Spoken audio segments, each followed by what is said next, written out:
What was going on last week? It was absolute chaos, and it was hard to stay across it all because the lines are getting blurred consistently, event by event. And listen, for all the negatives, and there's a load of negatives, and there will be a couple of rants on this episode, of course there will. But we also need to go, you know what? Boxing was also, if you knew where to look, brilliant last week as well. The sport is bubbling again, and let's not let the shite at the top of the sport come away from it's got to be celebrated as a great weekend of boxing. And in the UK, once again, just to reaffirm, in the UK on Friday night on terrestrial TV, we got a Fight of the Year contender against one of my favourite boxers who absolutely delivers every time he steps in the ring. It was absolutely sensational. So if you don't mind, I'd like to start with the positives, and then we can just gradually get ourselves increasingly vexed as the show goes on. Well, go on then. When you say that boxing was bubbling at the weekend and it was in a good place and what have you, I only take the Sam Eggington fight away from the weekend as the only positive. And I'm bringing everything in there. I thought there was poor matchmaking this weekend. I thought it was pretty dull.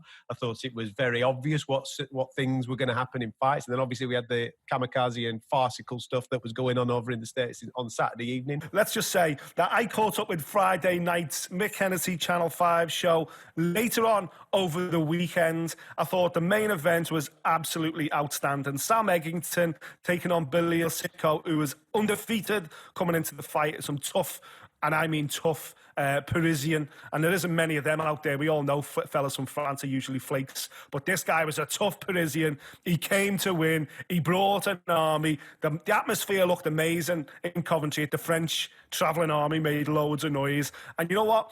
Sam Eggington, I thought last time out, looked like a boxer. And we were like, Sam's evolved into a boxer now. Here we go. We're seeing this next evolution of Sam Eggington. Was I as excited as usual? No, because I love Sam Eggington that digs his toes into the canvas and goes for it. And I don't know whether it's because Jkitou brought a huge travelling army over from France, or the fact that he was undefeated, or the fact that he just basically looked like he was nails. At some stage, Sam Eggington must have just said to John Pegg, you know what, John? Fuck the fact I'm a boxer now. I'm going back to my roots. This lad's having it, and we're going to trade in the middle of this ring and find out who's got the biggest set of bollocks. And that's exactly what happened. And to be fair, I've got to be honest, I had Bilel up 4 rounds. I thought he won the first 4 rounds, and was like, because I thought his jab was sharp, he was strong, he was catching Sam with big shots. But then Eggington just kept going and going and going. And I think around round five or something like that, round 5, maybe round 6, I thought the challenger had his heart broken a bit. I think he had a realisation that I'm never getting this fella out the way. You know, I ain't getting him out of there. And I think he broke his heart. I think Sam Eggington broke the kid's heart in front of his travelling fans and just went through the gears, stepped up the pace. The two of them, it could have been in a phone box, and they're the best type of fights. They're the fight of the years. Could have been in a phone box.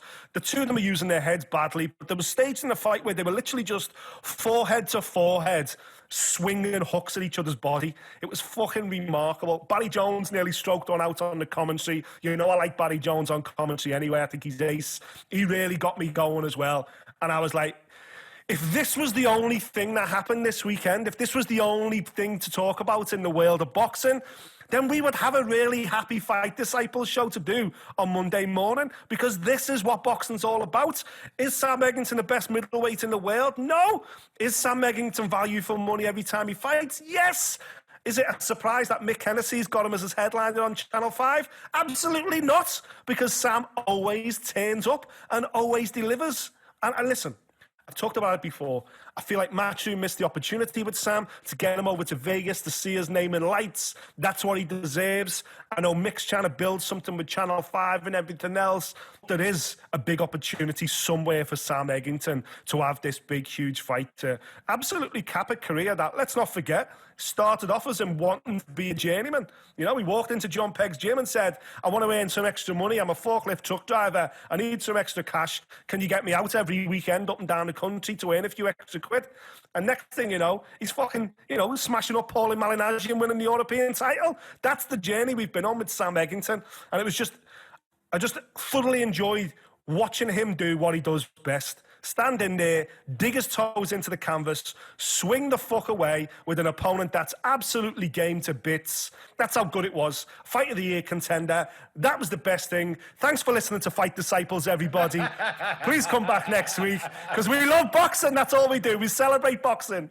Just a bit. I thought the French fella forced Sam's game plan. I think he's come out and he's made Sam change his game plan. I think Sam wanted to box, but like you say, it got to about round 3 and 4, and Sam's just gone, this ain't going to fucking work. Fuck it. Let's go, man. Let's have it. And there was moments, I think it was actually in round 4.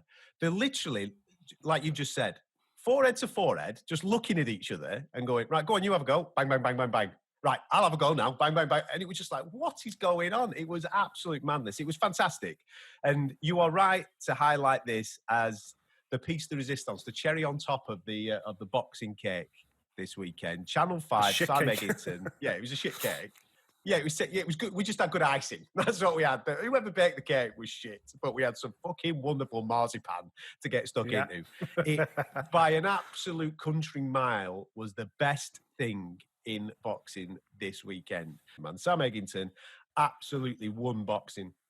Yeah, he's just got to put his name out there, hasn't he, as a voluntary? That's all it is. You know, you're looking at these world champions who are looking at a ranked opponent. He's entertaining. He always turns up, you know.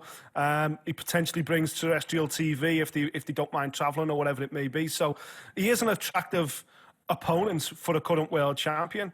And, you know, he's beaten undefeated guys. You know, I know Bilel's not really fought outside of France before and got no amateur experience really to talk about. But the kid was undefeated and he came to win. And he brought a big travelling army. So the highlights package from that fight at the weekend is the ultimate promo in terms of Sam Eggington and John Pegg going out to the world and trying to find him a world title fight.